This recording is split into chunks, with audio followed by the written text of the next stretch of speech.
RTVC Noticias, emisión central.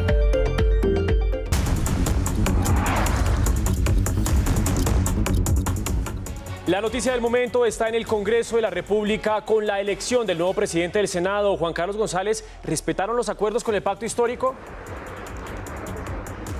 Compañeros televidentes, muy buenas noches. Hace contados minutos el Senado de la República acaba de elegir como presidente del Senado a Alexander López del Pacto Histórico con una votación de 84 votos a favor, 5 votos en blanco y 1 voto nulo. Una jornada que fue enmarcada por el ausentismo de varios partidos. Ahora vamos a nuestros titulares. Y puedan superar en sanidad esta tragedia que hoy están viviendo. Muchas gracias.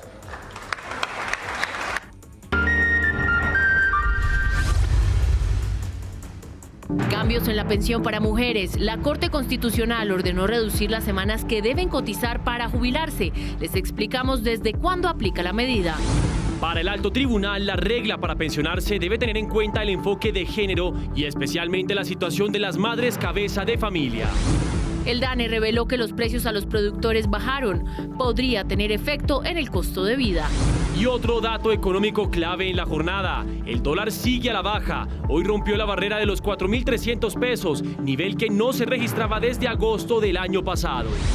Convocatoria de marchas en las principales ciudades del país. Centrales obreras apoyan las reformas del gobierno. El presidente de la República anunció que participará.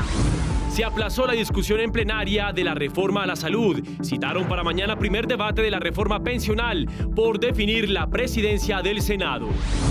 El Pacto Histórico denunció que el fiscal Barbosa hizo un llamado a las Fuerzas Armadas a la desobediencia y a la insubordinación al presidente. Lo denunciaron en el Congreso. 6 generales en retiro fueron llamados a indagatoria en la Fiscalía por falsos positivos.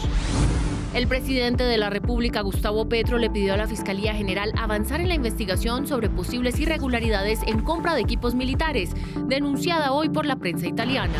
Noticias de las regiones. El Ejército Nacional destruyó más de 3 toneladas de marihuana en los departamentos de Amazonas y Caquetá. En deportes, definidas las semifinales de la Liga Femenina que comenzarán este viernes. Y estamos en la 4ª jornada de los Juegos Panamericanos. En el mundo, Rusia y Ucrania se acusan mutuamente por la destrucción de la represa Nova Kakhovka. Aceleran las tareas de evacuación de la población cercana a la hidroeléctrica. Y en oportunidades, atentos artistas y gestores culturales de Bogotá, porque hay 8 convocatorias con más de 70 estímulos para el desarrollo cultural. Buenas noches. Empezamos esta emisión de RTVC Noticias con información de servicio. Atención mujeres, porque la Corte Constitucional decidió reducir las semanas que deben cotizar para acceder a la pensión. Para el alto tribunal, la regla para pensionarse debe tener en cuenta el enfoque de género y especialmente la situación de las madres cabeza de familia. Veamos primero este informe en el que les explicamos qué dicen los magistrados. La Corte Constitucional le puso un plazo al Estado para aplicar el fallo. Antes de diciembre de 2025 debe estar lista la nueva fórmula para tasar las semanas que necesita una mujer para pensionarse.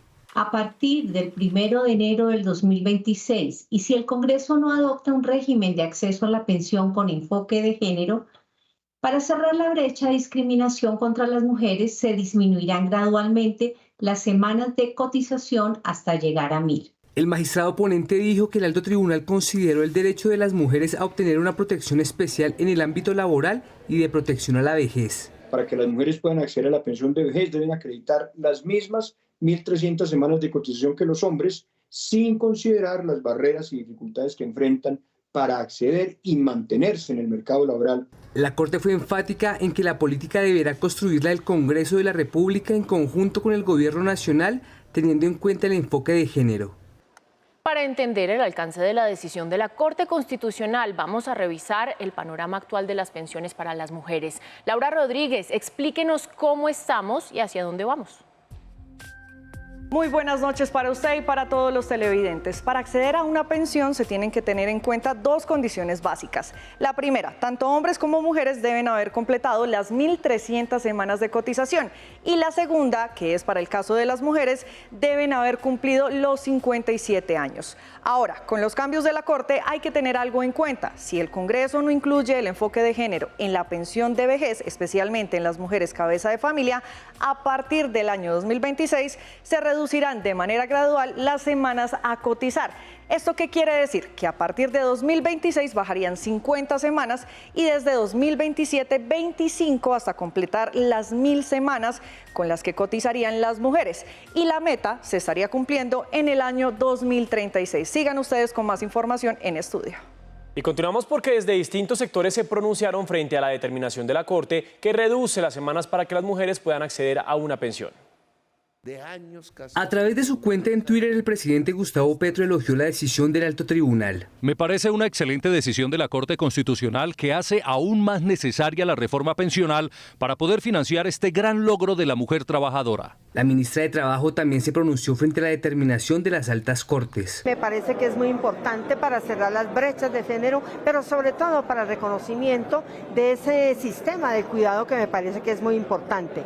Para el expresidente de la Corte Constitucional, José Gregorio Hernández, no es bueno que la norma empiece a regir a principios de 2026. La norma era completamente inconstitucional porque desconocía el trato preferencial que la Constitución quiere otorgar a la mujer. Colpensiones dijo que los fallos de las altas cortes deben ser acatados por los funcionarios. Y por supuesto es bueno sugerirle al Senado de la República, de la Cámara de Representantes, al Congreso en pleno, que estudie la decisión de la Honorable Corte Constitucional. Abogados y colectivos de mujeres también celebraron el pronunciamiento. Es completamente benéfico para las mujeres en Colombia, teniendo en cuenta además que nuestra esperanza de vida es mucho menor a la de los hombres. Este fallo de la Corte aparece en medio de una reforma pensional que será discutida en el Congreso y que incluiría esta propuesta. Y atención a este dato porque es importante. De acuerdo con el reporte del DANE, el índice de precios al productor cayó 1,73% en mayo. Los sectores que más contribuyeron fueron explotación de minas, agricultura, ganadería, caza y pesca. El presidente Petro reaccionó, abro comillas, producir en Colombia es mucho más barato que hace un año. Expectativas por la posibilidad de posibles efectos de este indicador en el costo de vida. Y cerramos este bloque económico con el dólar que sigue a la baja. Hoy rompió la barrera de los 4.300 pesos, un nivel que no se registraba desde agosto del año pasado. La tasa de cambio se ha visto marcada por una volatilidad constante. En noviembre de 2022 sobrepasó la barrera de los 5.000 pesos y desde ahí tuvo cambios. Sin embargo, desde hace 10 meses, la divisa no se acercaba a los 4.245 pesos. Los mercados han reaccionado de una forma favorable. De hecho, la moneda colombiana ha venido apreciándose desde la semana pasada. Desde el 31 de mayo y hasta la fecha, la divisa ha bajado más de 150 pesos, lo que beneficia a algunos productos como tecnología importada, como celulares, computadores y tablets, repuestos para vehículos y la compra de dólares, mientras que las exportaciones sí se ven afectadas. Mañana se llevarán a cabo las marchas convocadas por las centrales obreras y de las cuales participará el presidente Gustavo Petro.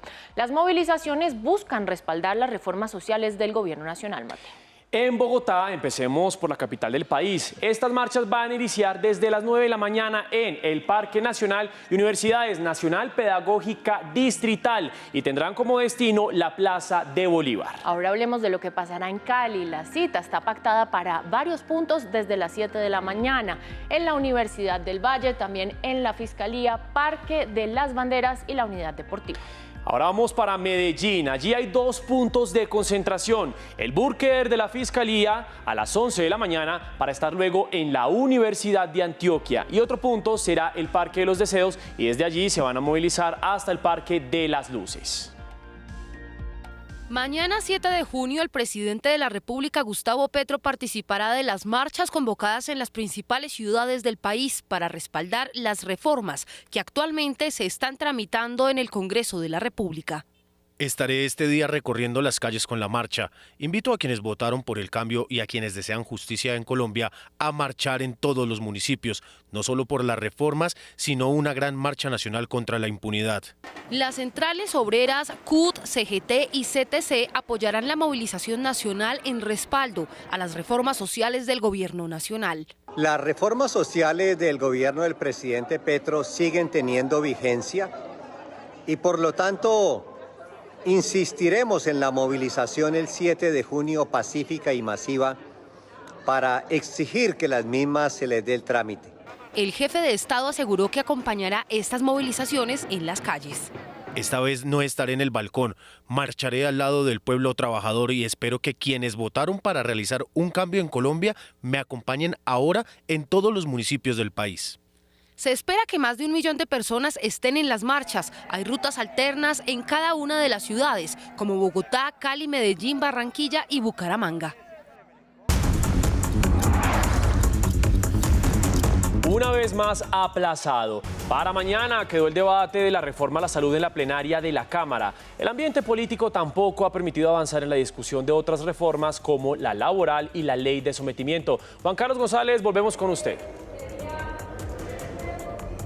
Mateo, televidentes, muy buenas noches. Pues ha sido una jornada bastante movida en el Congreso de la República, donde la situación política no ha facilitado lo que es el debate de la reforma a la salud y tampoco la reforma laboral. Hoy la plenaria de la Cámara canceló el debate que estaba previsto para las 2 de la tarde, donde se buscaban votar los impedimentos, limpiar el camino y continuar el debate de la reforma a la salud. La reforma laboral tampoco ha sido agendada en la Comisión Séptima de la Cámara, pero mañana a partir de las 9 de la mañana iniciará la conversación y el debate de lo que será la reforma pensional. La reforma a la salud no ha podido avanzar en su segundo debate. El legislativo solo ha podido votar un porcentaje de los impedimentos y dar espacio a la discusión. Evidentemente hay una crisis política, pero ¿cómo se enfrenta a una crisis política? El gobierno se dedica a gobernar.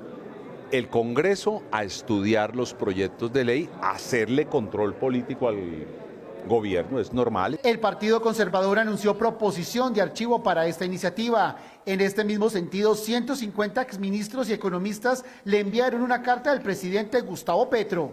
La salud y la laboral, ya nosotros decidimos votarlas negativamente. No queremos aplazamiento, no. Lo que necesitamos es que esa reforma se hunda. Mediante un comunicado, el partido de la U le pide al gobierno nacional aplazar la discusión de todas las reformas. Ante la premura y el ambiente político en el que se están dando los debates en el Congreso, se haga un alto en el camino y se aplace la discusión y votación de las reformas sociales hasta el próximo periodo legislativo. Este miércoles en la Comisión Séptima del Senado se dará inicio de la discusión de la reforma pensional. A propósito de la reforma a la salud, exministros y economistas firmaron hoy una carta dirigida al presidente de la República pidiendo desistir de la actual reforma y presentar otra. En una interacción en Twitter, el presidente de la República le respondió al exministro de Hacienda, Alberto Carrasquilla, sobre esta solicitud. Y aquí abro comillas. El señor Carrasquilla me pide retirar la reforma a la salud. Yo le pedí, cuando era ministro de Hacienda, retirar la reforma tributaria. Se repite la historia. Carrasquilla iba contra los pobres y los trabajadores en la reforma tributaria y de nuevo va contra los pobres y los trabajadores al pedir que se retire la reforma a la salud. Cierro comillas. Y hoy en el Congreso el Pacto Histórico le hizo una acusación al fiscal Barbosa. Juan Carlos González, vuelvo con usted, le pregunto qué dijeron los representantes y senadores. Juan Carlos.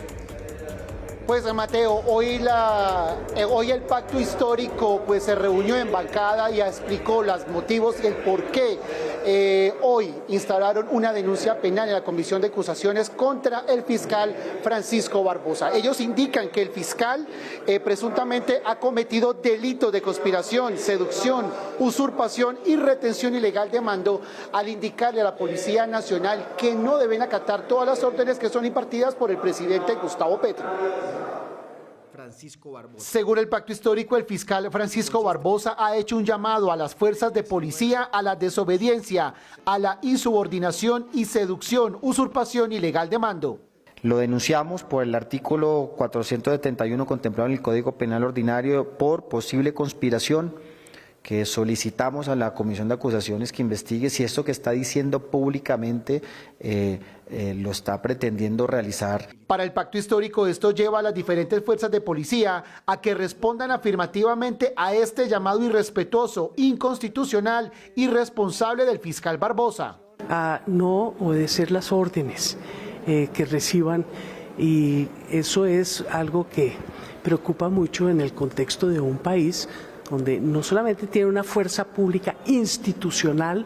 La colectividad indicó que esto podría generar inestabilidad en la institución. El fiscal estaría actuando por fuera de su mandato constitucional y legal y por supuesto estaría incurriendo en distintos delitos. En los detalles de la denuncia, el Pacto Histórico pide establecer si la conducta del fiscal se enmarca en el delito de conspiración. Más noticias surgen de una intensa jornada en el Legislativo porque el uso del cannabis recreativo para adultos fue aprobado en 7º debate en el Senado. Recordemos que es el penúltimo paso en el trámite. Según María José Pizarro, ponente de la iniciativa, el mercado legal del cannabis le permitiría al país ingresos superiores a los 400 millones de dólares. Los dineros que se puedan recaudar a través de un impuesto al consumo puedan también usarse para prevenir el consumo problemático y la adicción de otras drogas. Esta iniciativa, según sus autores, busca corregir un vacío en la legislación colombiana. No se podrá consumir en colegios, no se podrá consumir en los entornos escolares, ni en las universidades, ni en sus entornos, ni tampoco se podrá hacer en la propiedad horizontal, en las áreas comunes. Según el gobierno, esto podría solucionar un problema de varios años en diferentes regiones del país. ¿Por qué no pensar que el cannabis puede ser un producto que puede ayudar a sustituir, por ejemplo, los sembrados de coca, que tienen unos efectos más complejos? Por su parte, la oposición dijo que es la puerta para mayores adicciones. Aquí están en riesgo las mujeres en embarazo, están en riesgo los menores de edad, obviamente están en riesgo los niños en alguna situación.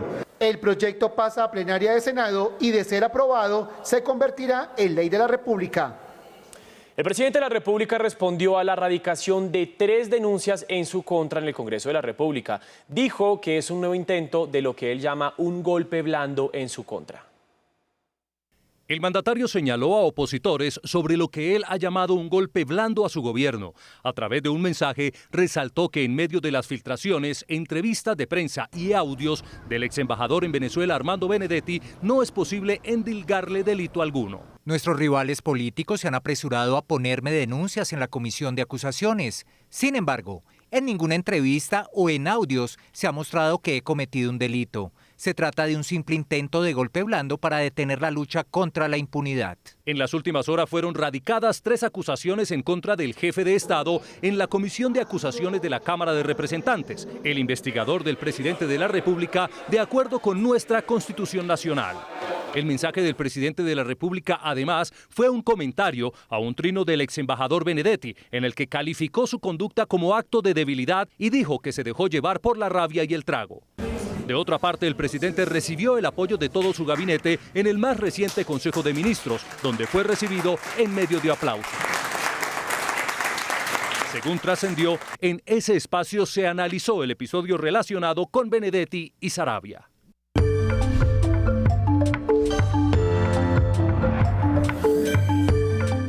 El fiscal de la Corte Penal Internacional, Karim Khan, se reunió con el fiscal general, el ministro de Justicia y también con el presidente de la JEP. Uno de los temas que trataron fueron las violaciones de derechos humanos. Lisa Díaz nos amplía la información. Buenas noches. Durante esta visita también se refirieron al compromiso de esclarecer los casos de falsos positivos ocurridos entre 2004 a 2018. Y precisamente el fiscal Francisco Barbosa confirmó que llamaron a indagación a 6 generales en retiro que estaban adscritos en el departamento de Cesar y La Guajira. Según la investigación, las víctimas fueron engañadas con falsas ofertas de trabajo. Brigadier General Fabricio Cabrera Ortiz, por hechos ocurridos el 13 de julio del 2006 al 31 de enero del 2008, que dejaron 95 víctimas de ejecuciones extrajudiciales. El mayor general Hernán Giraldo Restrepo, por eventos sucedidos el 24 de diciembre de 2004 al 2006, en donde se afectaron 33 víctimas de ejecuciones extrajudiciales. El mayor general retirado Jorge Enrique Navarrete Janet, 15 víctimas de ejecuciones extrajudiciales, hechos ocurridos en el 2006, el brigadier general retirado Raúl Antonio Rodríguez Arévalo, por 2 hechos perpetrados en Manaure y Codazzi, y el brigadier general retirado Luis Felipe Paredes Cadena. Por su parte, el fiscal de la Corte Penal Internacional respaldó las acciones que realiza la Fiscalía y la JEP y confirmó que no volverán a abrir el examen preliminar al país, el cual se cerró en 2021. También se refirió a la reunión que sostuvo con el presidente Gustavo Petro. Él reafirmó el compromiso con los principios de ese MOU. Completo respeto por el trabajo de la JEP y completo respeto también por los principios de rendición de cuentas, justicia y también con la paz. E igualmente descartaron que la Corte Penal Internacional intervenga en el caso de Mancuso. Es otra de las declaraciones que dio aquí ante la JEP y señalaron que será el Tribunal de Paz y la Justicia Ordinaria quienes definan si abren nuevas investigaciones. Lisa Díaz Rincón, RTVC Noticias, conectados 24/7. Lisa, por toda la información, muchísimas gracias. Continuamos porque el presidente de la República, Gustavo Petro, le pidió a la Fiscalía General avanzar en la investigación de posibles irregularidades en la compra de equipos militares denunciada hoy por la prensa italiana. El presidente Gustavo Petro comparó la investigación revelada por un medio italiano con el caso de Odebrecht. Cortinas de humo, sobornos por 400.000 millones de pesos en el pasado alto gobierno. Se trataba, según la prensa italiana, de la compra de los equipos militares y supuestos pactos sobre el pago de las coimas en medio de un contrato entre una empresa de ese país y funcionarios del gobierno de Iván Duque Márquez, en la que estaría involucrada la exvicepresidenta Marta Lucía Ramírez. 80 millones de dólares en sobornos se iban a distribuir por compra de equipos militares navales entre una empresa italiana y altos funcionarios del anterior gobierno. La investigación italiana avanza. Solicitó a la Fiscalía iniciarla en Colombia. La exvicepresidente Ramírez calificó la publicación de cortina de humo. Inaceptable que en el más grave escándalo político de Colombia, por audios con graves confesiones de financiación en la última campaña presidencial, pongan cortinas de humo. Como vicepresidente y canciller del anterior gobierno, no tuve funciones de compra de equipo militar. Diego Molano, exministro de Defensa, aseguró que no se llevó a cabo la compra y que fue él, el mismo gobierno de Iván Duque, quien alertó al viceministro de Defensa italiano acerca de las posibles irregularidades.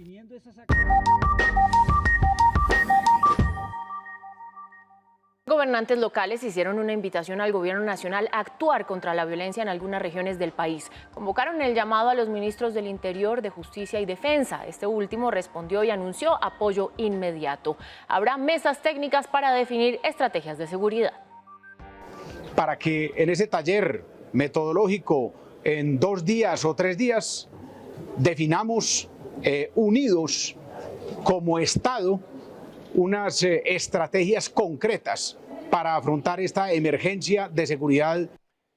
El incendio forestal en Providencia fue controlado luego de que las autoridades anunciaron su reactivación. Aún hay 7 focos de calor en el parque de Pic. La Unidad Nacional de Gestión del Riesgo aseguró que al momento hay 3 registros de humo leve, por lo que en la montaña fue designado un equipo de 5 unidades para mantener la inspección. Con drones, las autoridades verifican los puntos de posible riesgo de incendio. La apertura de las compuertas de la represa de Hidrosogamoso tienen en alerta a los pescadores de Santander y de Boyacá. Las comunidades de aguas abajo temen que se afecte su labor productiva. Joana Niño, buenas noches.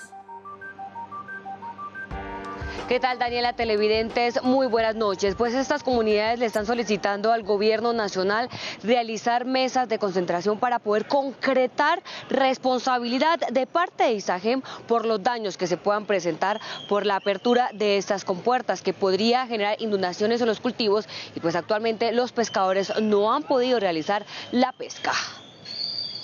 A través de un comunicado, ISAGEM informó que debido a los niveles altos de almacenamiento, desde el pasado 2 de junio de manera controlada, se está realizando el vertimiento de aguas del embalse de Topocoro. Por esta razón, ISAGEM informa que a partir de las 5 de la tarde del 2 de junio de 2023 iniciará aperturas intermitentes y controladas de las compuertas del sistema de vertedero de la central hidroeléctrica Sogamoso, debido a que el embalse de Topocoro se encuentra a niveles cercanos a la cota máxima, 320 metros a nivel del mar. La situación afecta a los pescadores, pues están en temporada de faena. Por su parte, los campesinos temen inundaciones de sus cultivos. Y no se mira de verdad un plan de mitigación para todo el tema aguas abajo de la presa con esa apertura de compuertas. Por lo que siempre ha pasado con la represa ISAGEM, que cuando ellos sueltan la represa, nosotros nos encontramos en la faena de pesca y a veces el volumen es muy alto de agua y perdemos la faena. Son miles de familias entre pescadores y campesinos que se encuentran preocupados por su situación económica.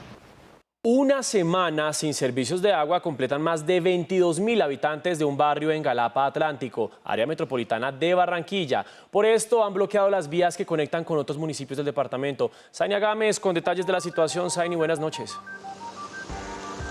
Mateo, muy buenas noches. Según las declaraciones entregadas por el gerente de Aguas del Caribe, la reactivación del servicio se tendrá en las próximas horas. Recordemos que esta suspensión se debe a una fuga en las tuberías que ya está siendo reparada.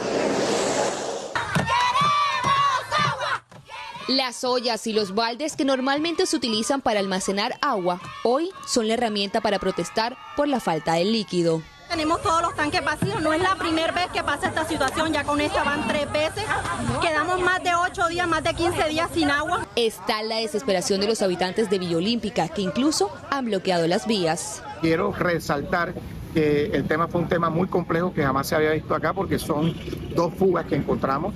Nosotros encontramos la primera fuga el día miércoles de la semana pasada, la atendimos en tiempo récord, restablecimos el día jueves y el día viernes comenzamos a notar una falla en el servicio y para el sábado ya no había agua llegando a la planta. Hasta el momento, alrededor de 22.000 personas, a más de 5.000 familias, están afectadas por la falla del servicio. Se espera que en las próximas horas sea restablecido. Comunidades en Arauca bloquean las principales vías del departamento y piden acciones concretas para hacerle frente a la temporada de lluvias que los afecta. Más en Panorama Nacional. Y en el Cesar, campesinos de por lo menos 5 veredas del corregimiento de San José de Oriente están haciendo un llamado al Ministerio de Agricultura para que intervenga de manera inmediata, porque aseguran que los caracoles africanos han contaminado y arrasado con sus cultivos. La Agencia de Desarrollo Rural y Colombia Compra Eficiente firmaron un acuerdo para que el café de pequeños productores del Tolima y otras regiones del país lleven su producto a entidades del Estado. Se espera que a partir del mes de julio inicie a implementarse este acuerdo marco, el cual es considerado como un logro más para las organizaciones campesinas e indígenas. La Defensoría del Pueblo emitió una alerta temprana sobre la situación que se vive en 5 municipios del departamento, en lo que tiene que ver con los riesgos que corren los líderes y lideresas como defensores de derechos humanos. Municipios como Iquira, Neiva, Nátaga y Algeciras se encuentran en riesgo extremo. Esta tarde llegó al aeropuerto de Catam, a la base antinarcóticos, el subintendente de la policía Aníbal Toscano, quien estuvo perdido 15 días en la selva del Chocó. Fue recibido por su familia y compañeros de institución.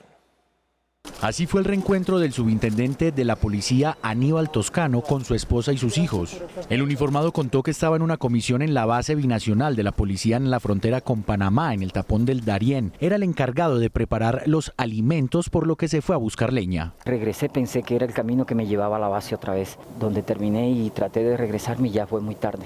La neblina y la lluvia le hicieron perder el sentido de ubicación. Contó lo que hizo para sobrevivir 15 días. Caracoles y cangrejos. Y eso fue lo que me sostuvo. Con un cangrejo que comía diario y tomaba agua, me sostenía para más o menos caminar hasta las 4 o 5 de la tarde. El policía de 44 años explicó por qué comenzó a subirse a los árboles. Para asegurarme, porque en varias partes encontré huellas de animales salvajes. Y fue precisamente desde la copa de un árbol cuando vio una luz de esperanza. Miro como especie de una vivienda abandonada, así viejita, entonces me bajé del árbol, marqué la dirección, y de allá para acá venían como 4 muchachitos. Me dijeron, amigo, le digo una cosa, a usted es que lo andan buscando. Yo, Dios mío, señor. El subintendente Toscano, ya en Bogotá y tras el recibimiento de sus compañeros, fue trasladado al hospital de la policía, donde se recupera satisfactoriamente. Veamos detalles del proceso de rescate y también lo que tuvo que afrontar el uniformado para sobrevivir en la selva. El pasado 21 de mayo, el subintendente de la policía Aníbal José Toscano salió a buscar leña en medio de un recorrido por la base Alto Limón, ubicada en Unguía, Chocó, en la zona de frontera con Panamá, zona que él custodiaba pero nunca regresó.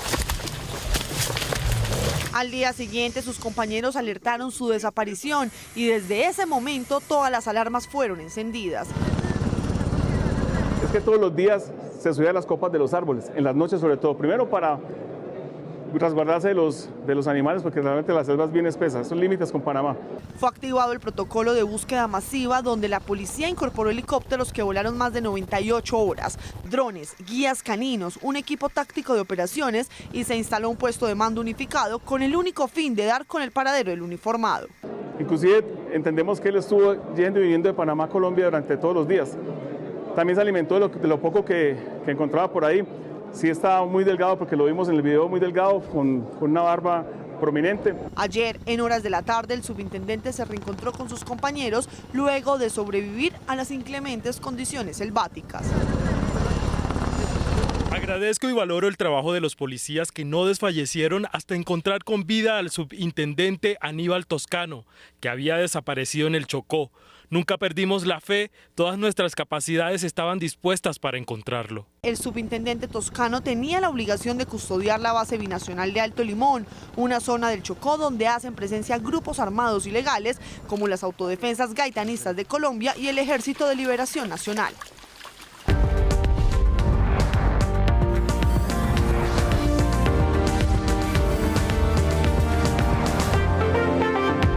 La destrucción parcial de una represa en el sur de Ucrania es el capítulo que enfrenta ahora a Moscú y a Kiev, que se acusan mutuamente de haberlo provocado. Vamos con Camila Bradford, quien tiene detalles de esta información. Camila, cuéntenos, buenas noches. Buenas noches. Rusia califica desastre ecológico y Ucrania el de acto terrorista. Lo cierto es que somos testigos del colapso de un colosal embalse, de lejos uno de los más grandes del mundo. En áreas controladas por Rusia, unas 25.000 personas se evacuaron y en el controlado por Ucrania, 17.000 deben ubicarse en zonas seguras. Han utilizado autos, balsas, trenes, porque el tiempo apremia. Esta guerra ha sido capaz de todo, incluso mimetizar y asemejar su potencial destructivo al de un desastre natural. Son millones de litros de agua que justo ahora ahogan el sur de Ucrania. Los 30 metros de altura de la imponencia de la presa Kayovka, el embalse más grande de ese país, ya no existen. Fueron volados.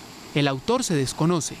Decenas de miles de personas de todo hacen por escapar de las ahora fluviales urbes. Unas 60.000 personas han huido de sus hogares. Los perdieron con suministro de agua potable segura y limpia, la que está en riesgo para muchos miles más. Kiev y Moscú se acusan mutuamente. Es imposible volarla desde el exterior con bombardeos. Fue minado desde dentro por ocupantes rusos. Occidente reaccionó. Europa prometió ayudas. La Casa Blanca estima miles de muertes. Esto tendrá un impacto devastador en la seguridad energética de Ucrania.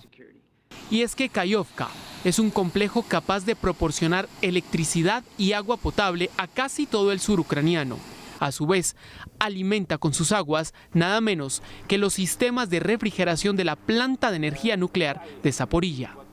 Por ahora no existe riesgo inmediato para la seguridad de la planta nuclear.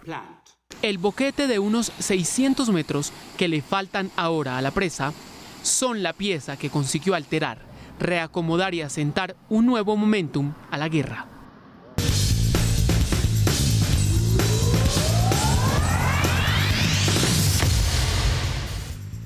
Muy buenas noches, bienvenidos a la información deportiva. Qué alegría, como siempre, saludarlos aquí desde la ciudad de Medellín. Santa Fe, América, Nacional y Pereira, esos son los semifinalistas de nuestro fútbol colombiano, pero en la rama femenina. Es muy emocionante ver a estos 4 equipos y sobre todo a sus talentosas jugadoras. Los partidos de ida de las llaves se van a disputar el viernes 9 de junio y el sábado 10 de junio. Las Leonas aplastaron a las vallecaucanas para conseguir su tiquete a semifinales. Camila Reyes y Heidi Mosquera marcaron dobletes. Liana Salazar marcó y también asistió. Carla Bianchá y Einer Higuera redondearon una goleada que ilusiona. No quiero que este resultado nos deforme y no nos haga sentir sobrado. Su rival en semifinales será Atlético Nacional, que eliminó a Independiente Medellín 3-1. Sabemos que Santa Fe es un equipo fuerte, difícil, complicado, pero estamos también convencidos de que tenemos un equipo para enfrentar mano a mano. Gracias a la zurda de Catalina Usme, América barrió con La Equidad. Lo goleó 4-1. con la mejor futbolista de Colombia como gran figura. Yo siento que cuando hay muchas personas reunidas con un solo objetivo, la misma energía hace que las cosas pasen. Las escarlatas enfrentarán una vez más al Pereira en semifinales, tal como el año pasado. Han sido 2 años donde Deportivo Pereira logra estar entre los 4 mejores de Colombia y eso es un trabajo maravilloso. El partido entre América y Pereira será el viernes 9 y la ida entre Nacional, empezando como local ante Santa Fe, será el sábado 10 de junio. Y estamos en el 4º día de las justas para Panamericanas Juveniles que se están disputando en Bogotá. Y nosotros conocimos la historia de 2 hermanos que valen oro. Son los hermanos Huarcás de Guatemala que están participando en paraatletismo y que nos entregan una lección de vida. Esta cinta no solo representa el vínculo de sangre que los une. Pues le doy gracias a Dios por haberme dado un hermano que me quiso apoyar en el deporte. Elmer tiene 15 años y es más extrovertido que Jorge de 13, pero en la pista como en la vida son uno. Le digo a mi hermano que tenemos que buscar un buen ritmo y hacer una marca muy bien y participamos en los 400 metros. Hoy ganaron el oro en esa categoría, una medalla que se luchó desde el 2019. Antes de venir acá, pues tampoco iban a la ciudad como muy seguido. Entonces, desde el año pasado, pues hicimos campamentos en ciudades y de a poco se fueron adaptando y ahora venir acá a Colombia para ellos ya era un sueño y ahora con el oro, pues, ¿qué le digo? Los atletas con discapacidad visual necesitan de un guía, pero Jorge no solo cumple ese error en la pista, también se ayudan a cumplir sueños. De ayudarlo en las competiciones, de venir a otros países. Y luego de esta medalla hay una meta más grande. ¿Y se imaginan de pronto corriendo en unos Paralímpicos juntos? Sí. Los hermanos Huarcás lograron la primera presea dorada para Guatemala. Son orgullo de Santa María el Tablón y del departamento de Sololá.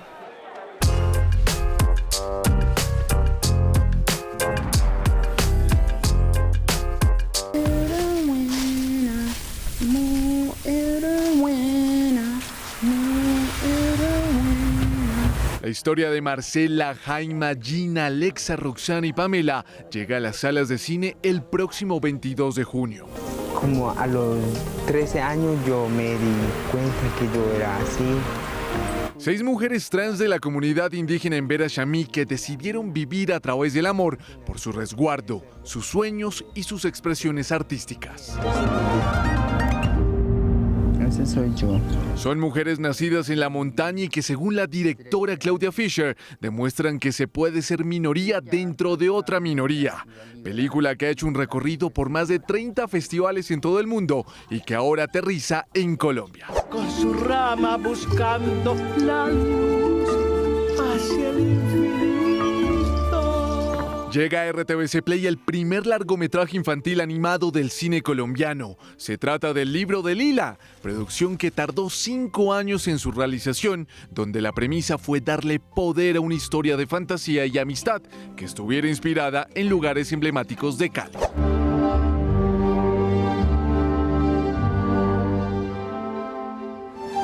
It's useless to wait for life to accommodate you. You must accommodate life. Después de su presentación en Cannes, llega a salas de cine del país la película La historia de mi mujer, producción que toma como eje central la mente de un hombre que intenta entender a su enigmática esposa y a través de ella darle sentido a la vida. It is better not to.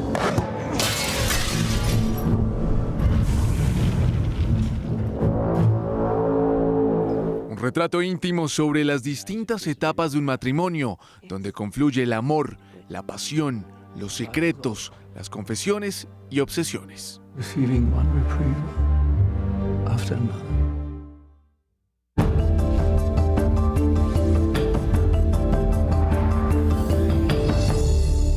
En reunión entre el gobierno y los transportadores de carga, acordaron que hasta enero de 2024 no se tocarán los precios del ACPM para evitar un alza en los precios de los productos. Sobre los problemas de inseguridad en las carreteras, las partes acordaron buscar estrategias para evitar afectaciones al sector. Que nos podamos reunir con el Ministerio de Hacienda y el Ministerio de Minas para que trabajemos en conjunto la nueva fórmula de combustible que tiene que salir tanto del sector privado como del sector público. Así que hasta diciembre los precios se van a mantener en el diésel.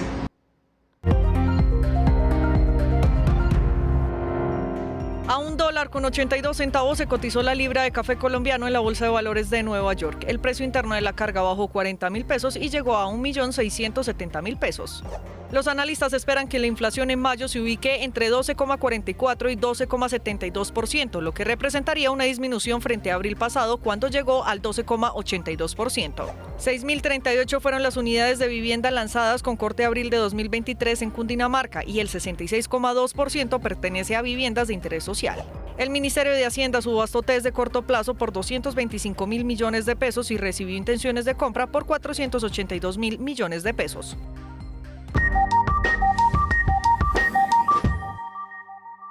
Hay conmoción en Turbo, Antioquia, por el asesinato de una joven indígena de 16 años que al parecer fue abusada sexualmente. La menor pertenecía al pueblo Embera Eyávida. Manuel Bastidas, muy buenas noches. Adelante con la información. Mateo y televidentes, muy buenas noches. Así es, continúa la investigación sobre este caso del presunto homicidio de esta joven de 16 años de edad, llamada Burapuna Domicó, quien era perteneciente a este resguardo indígena en el municipio de Turbo, Antioquia. Recordemos que fueron capturadas dos personas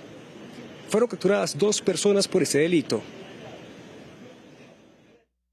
Un lamentable hecho conmocionó al municipio de Turbo y en especial a la comunidad indígena Embera Eyávida del Urabá antioqueño, donde murió un adolescente de 16 años de edad, integrante del resguardo volcán Doquerán. Al parecer, fue víctima de abuso sexual antes de que la asesinaran. Denunciamos y rechazamos con vehemencia la muerte de Burapuna Domicó, asesinada en la madrugada del domingo por varios hombres. Según la organización indígena de Antioquia, en este crimen habrían participado varios hombres, dos de los cuales fueron capturados por la Guardia Indígena y están a disposición de la justicia. Desde la Consejería de Mujer y Género estamos comprometidas y dispuestas a brindar todo el apoyo necesario para que entre la justicia propia y la justicia ordinaria este caso llegue hasta sus últimas consecuencias. Desde el 2019 no había casos de feminicidio en los pueblos indígenas de Antioquia. Las autoridades evalúan si tipifican esta muerte como feminicidio. Y recordemos que continuamos acá, donde está el presidente de la República en la 4ª Brigada, acá en la ciudad de Medellín, donde se está llevando a cabo una reunión sobre lo que es violencia de género. Ellos quedaron fueron muy enfáticos en decir que no es un consejo de seguridad, sino que es violencia de género para poder mitigar toda la problemática que se ha dado en todo el departamento antioqueño y también en toda Colombia. Recordemos también con el caso de esta joven de tan solo 16 años de edad. Y que por tanto están en el borde o en la criminalidad directamente, pueden entrar a estudiar y a recibir algún tipo de renta a cambio de estudiar. Y entonces ese proceso pueda irlo llevando a una especie de, esa palabreja no me gusta, pero inclusión social. Porque es que ese joven no solamente debería... Estaremos atentos a las noticias que surjan de la intervención del presidente de la República. Y luego de los desmanes en el Centro de Desarrollo Infantil por un supuesto caso de abuso sexual a una niña de 4 años en Barranquilla Atlántico, las autoridades confirmaron que el presunto abusador fue retenido. Regresamos con usted, Zaina Gámez. Daniela, son más de 450 estudiantes quienes en estos momentos no se encuentran con un lugar a donde recibir sus clases. Recordemos que antisociales ingresaron hasta el CDI atentando contra los bienes de este lugar, robándose elementos como aires acondicionados, abanicos y una cocina industrial. El avalúo de las pérdidas ya va en más de 300 millones de pesos. Enfurecidos por un supuesto hecho de abuso sexual contra una menor de 4 años, los habitantes del barrio atentaron contra los bienes del Centro de Desarrollo Infantil de su comunidad. Ventanas, puertas y una cocina industrial fueron saqueados. Arrancaron hasta las luces, le llevaron los aires y con todo eso se metieron también a al centro de vida que tenemos aquí al lado. La Secretaría de Gestión Social y su programa de atención a la primera infancia señaló que las entidades competentes adelantan investigaciones para esclarecer este caso. Allí, junto a las autoridades competentes, pudimos calmar a las personas que estaban afuera. La prioridad eran nuestros niños. De ahí los sacamos del Centro de Desarrollo Infantil para velar por su seguridad. Las pérdidas ascienden a 300 millones de pesos, mientras que el presunto abusador fue dejado a disposición de las autoridades encargadas de restablecer sus derechos. La intolerancia es otro de los problemas que afectan al sistema integrado de transporte en Cali. Un ciudadano fue atacado con arma blanca dentro del mío. Con los pormenores, Diego Candelo. Diego, buenas noches. Mateo, buenas noches. Pues mire, esto inició con un tropezón accidental de uno de estos usuarios hacia otro cuando intentaba descender del bus. En ese momento se inicia una discusión que quedó grabada en la cámara interna del bus y luego de eso es cuando se presenta esta agresión. Las autoridades en Cali desde septiembre del 2022 anunciaron un convenio interadministrativo para garantizar la seguridad al interior del sistema masivo mío. Un convenio que hoy, 8 meses después, aún no se ha firmado, por lo que la comunidad caleña está un poco inquieta frente a lo que pueda ocurrir frente a este tema. Las autoridades además ofrecieron una recompensa de 10 millones de pesos por información del agresor de este usuario del sistema. Ese tropezón involuntario de un usuario del mío cuando intentaba bajarse del bus terminó en esto. Una brutal golpiza con arma blanca en la estación Petecuy en el centro de Cali que fue motivada por la intolerancia de esos dos hombres. Actos de intolerancia suceden todos los días en nuestro sistema. Nosotros desde nuestro centro de control propio hacemos el análisis de las cámaras, vemos que es un acto de intolerancia, de una agresión, ya fue remitido todas las autoridades, a la policía. Los usuarios cuestionaron que el convenio entre Metrocali y la policía, que desde septiembre de 2022 se anunció, aún no se firma y que en muchas estaciones no hay seguridad pública ni privada. Debería de tener más seguridad y más policía, ya que andan bastante por ahí, deberían de estar más pendientes de las cosas.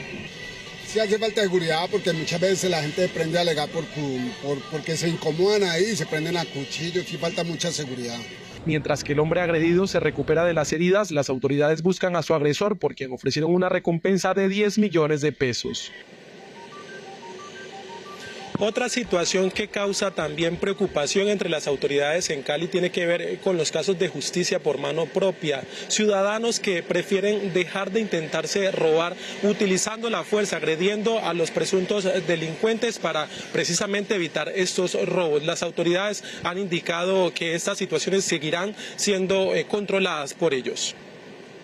Cali ya superó los 6.000 casos de hurto a persona en lo que va del 2023. Las autoridades destacan con preocupación que muchas víctimas terminan linchando a sus victimarios. Esa solidaridad de muchos ciudadanos que quieren ayudar a las personas que están en riesgo o que se sienten intimidadas, que se hagan pero no lo entreguen a las autoridades. Cada semana las redes sociales son escenario de videos en los que se evidencia el uso de la fuerza de quienes no se dejan robar. Usted llega a alguien con un arma y le dice quieto, páseme la cámara, páseme el celular, páseme todo, y eso puede tardar 30 segundos. Y después sale y se va y usted llama a la policía llega 5 o 10 minutos tarde. No me parece tomar justicia por la propia mano, no, porque el que dispone de todo es Dios. El caso más violento de este año fue el de un presunto ladrón de retrovisores quien fue asesinado por el conductor de una camioneta con un arma de fuego en el sector de Confenalco, occidente de Cali. En el Tambo, Cauca, la comunidad rechazó el asesinato de 2 personas que estaban desaparecidas hace una semana. Rubén Darío Zúñiga, periodista de Radio Nacional, con la información. Hay rechazo en el departamento del Cauca, especialmente en el municipio del Tambo, tras el hallazgo muerto del profesor Jairo Enrique Tombé y de su esposa Eleonora González, en una zona limítrofe entre este municipio y la localidad del Patía. Llevaban una semana desaparecidos y fueron encontrados en una fosa común en ese territorio del departamento del Cauca. El gremio de maestros de la región ha rechazado este asesinato. Cuando decimos que es la crisis es porque vivimos en medio de una zozobra, en medio de amenazas en el marco de los territorios. Nuestro compañero Jairo Enrique, hoy no entendemos por qué los mercaderes de la muerte nos asesinan a un compañero líder de los consejos comunitarios. Este nuevo crimen se suma a las intimidaciones y asesinatos, además otros muy recientes, también aquí en el municipio del Tambo, de docentes integrantes del magisterio en el Cauca. Radio Nacional de Colombia y RTVC Noticias conectados 24/7. Taxistas de Yopal, Casanare, protestaron por el mal estado de la malla vial y por la falta de pago de seguridad social. Paola López, periodista de la Radio Nacional, nos informa. El gremio, que está conformado por propietarios, conductores y quienes los relevan, han sufrido las consecuencias de varias problemáticas como lo son el mantenimiento de la malla vial, el pago de la seguridad social de los conductores, la inseguridad que aqueja al municipio de Yopal, entre otros. En este PMU llegamos a un acuerdo que era que íbamos a hacer unas mesas de trabajo para darle desarrollo a los puntos gruesos. Queremos recordar cómo no se ha cumplido ninguno de estos acuerdos. No se ha hecho la primera mesa de trabajo, recordando que estas mesas de trabajo se hicieron entre empresas y el gremio taxista. Aseguran que este cese de actividades no solamente afecta al gremio de los taxistas, sino también a los habitantes y turistas que lleguen al municipio de Yopal. Por esta razón solicitan a la administración municipal que genere las mesas de trabajo a las cuales se había comprometido y le den solución a estas problemáticas. Radio Nacional de Colombia y RTVC Noticias conectados 24/7.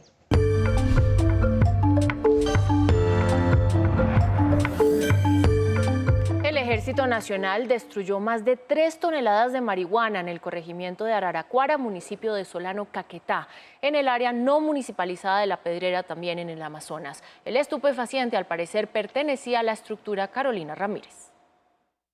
Tropas de la 26ª Brigada de Selva, mediante inteligencia militar, lograron dar este golpe a las finanzas de esta estructura criminal, responsable de homicidios, actos delictivos y violaciones de derechos humanos. Esta estructura es la responsable de atentar en contra de la población civil y nuestras tropas.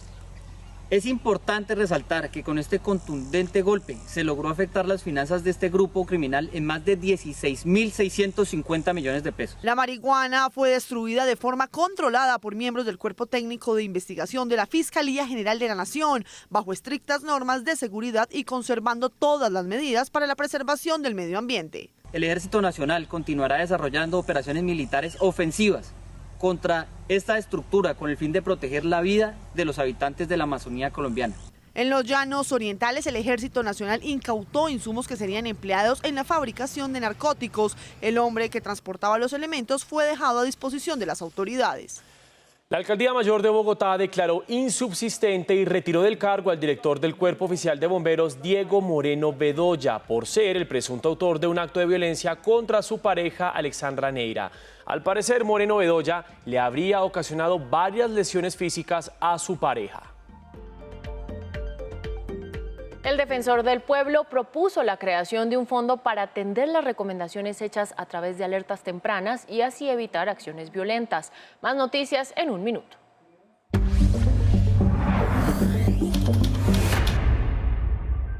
La Defensoría del Pueblo alertó que en 5 meses se han registrado 117 acciones violentas en medio del cese al fuego.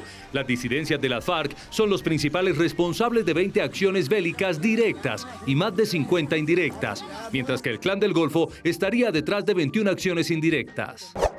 En el aeropuerto El Dorado de Bogotá inauguraron el primer tramo de una calle de rodaje pavimentada con plástico reciclado y asfalto. La obra fue el producto del trabajo articulado entre Ecopetrol y el aeropuerto. Un nuevo caso de fleteo se presentó en el noroccidente de Bogotá, localidad de Engativá. Este hombre fue robado llegando a su casa luego de sacar del banco una alta suma de dinero. La víctima reaccionó y le disparó al ladrón, quien murió en un centro asistencial. En Fusagasugá, Cundinamarca, fue capturado alias El Paisa, señalado de hurto de motocicletas y exigir dinero a sus víctimas para recuperarlas. Las extorsiones las hacía a través de los chats.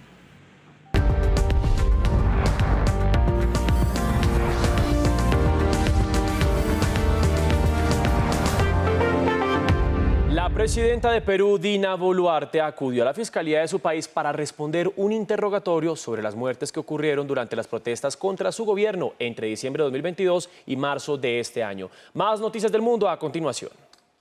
7 personas recibieron disparos, 3 quedaron heridas casi mortalmente en un tiroteo que se registró en plena ceremonia de graduación de una escuela secundaria a las afueras de la Universidad Virginia Commonwealth, en el centro de Richmond, Virginia, según confirmó la policía y funcionarios del distrito escolar. Pilotos de aviones de combate enviados por el Pentágono para interceptar la avioneta comercial que sobrevoló Washington y luego se estrelló en una región remota y montañosa de Virginia. Informaron que quien la piloteaba lucía desplomado e inconsciente. Funcionarios estadounidenses revelaron parte de las observaciones mientras en terreno investigadores federales avanzaban para llegar al sitio donde el avión se estrelló y en el que murieron 4 personas. El Papa Francisco, de 86 años, regresó al Vaticano luego de que le realizaran un chequeo médico en el Hospital Gemelli de Roma. Recientemente canceló su agenda por fiebre y agotamiento y hace 2 meses padeció una bronquitis. El príncipe Harry de Inglaterra, hijo menor de Carlos III, testificó ante la justicia de su país en su pleito legal contra el Mirror Group Newspapers, al que acusó de utilizar técnicas ilícitas y a una escala industrial para obtener primicias de primera plana sobre su vida.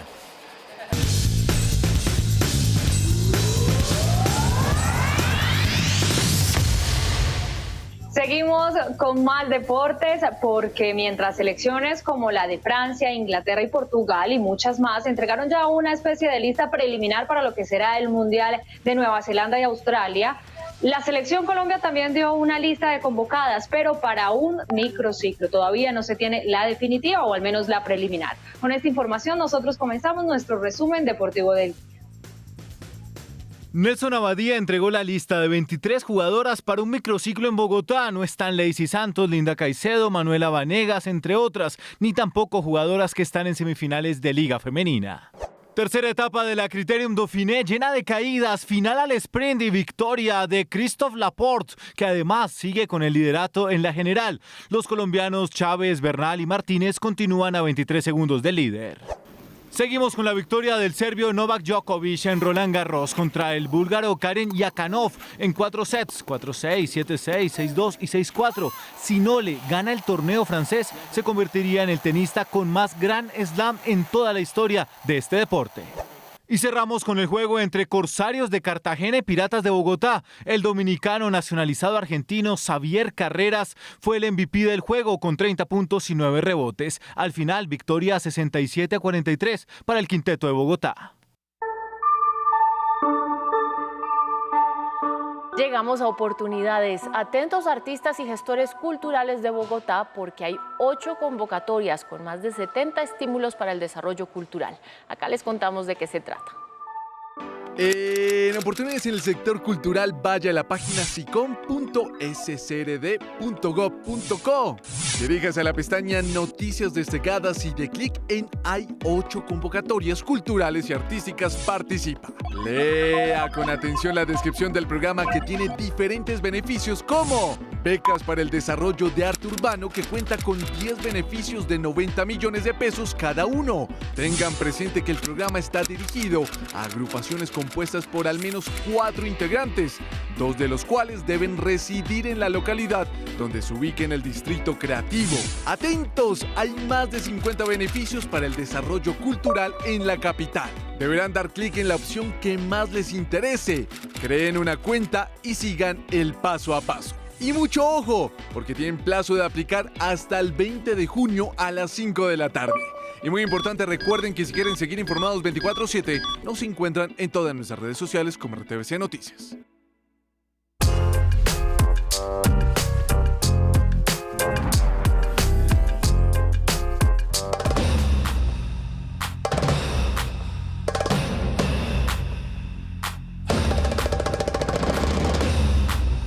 Ella es Antonina Canal, pionera de la danza árabe en Colombia.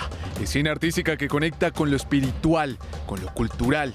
Un ritual en el que lleva más de 30 años, con el que rompió y desmitificó la mirada sexista de una danza que va más allá del cuerpo.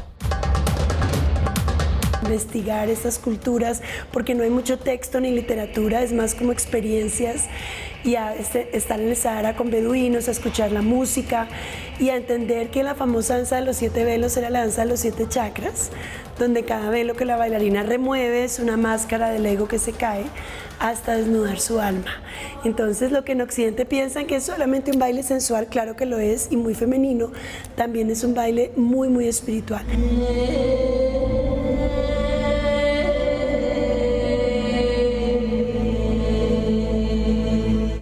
trabajo que permeó su vida y la llevó por diferentes caminos como la conexión de la danza y la sanación, experiencia que le ha permitido explorar la escritura y publicar 8 libros. Muchas personas creen que bailar árabe es solo mover la cadera y ya, y resulta que hay más de 30 ritmos, hay más de 50 estilos, elementos como las alas, los velos, los candelabros, los sables, que significan cortar el karma, el abanico abrir el corazón, cada uno tiene una sabiduría. La palabra esencial para ella es el equilibrio, un hábito que recomienda por medio de diferentes técnicas. Vivir sin juicio, sin crítica y sin comparación. Cuando no juzgo, no critico y no comparo, no hay sufrimiento.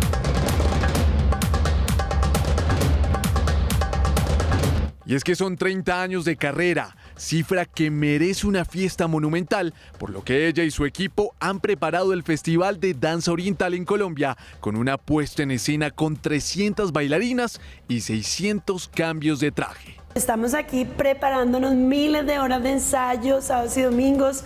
Viene también un gran bailarín, que es Mohamed Gareb, que es nuestro invitado internacional, directamente desde Egipto, premio UNESCO de folclore árabe y nombrado rey de la danza sufi Tanura, un ser increíble que va a ser nuestro solista invitado.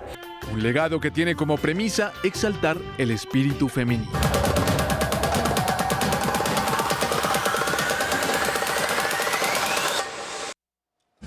Vea usted todo lo que hay detrás de un baile y de una cultura espectacular. ¿No? Además, aquí hay danzas de Oriente que mueven toda la parte árabe y también las de India. Y aquí también hay presentadora que baila ese tipo de música, ¿no? Ah, sí, por eso entonces la invitación es a que vayan al evento a ver bailar. A ustedes muchísimas gracias. Les queda viendo aquí, pero más adelante otro día. O de pronto usted, lo ponemos a prueba usted también.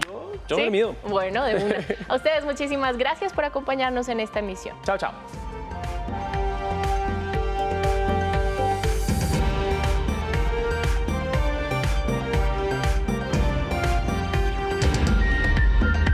RTBC Noticias, emisión central.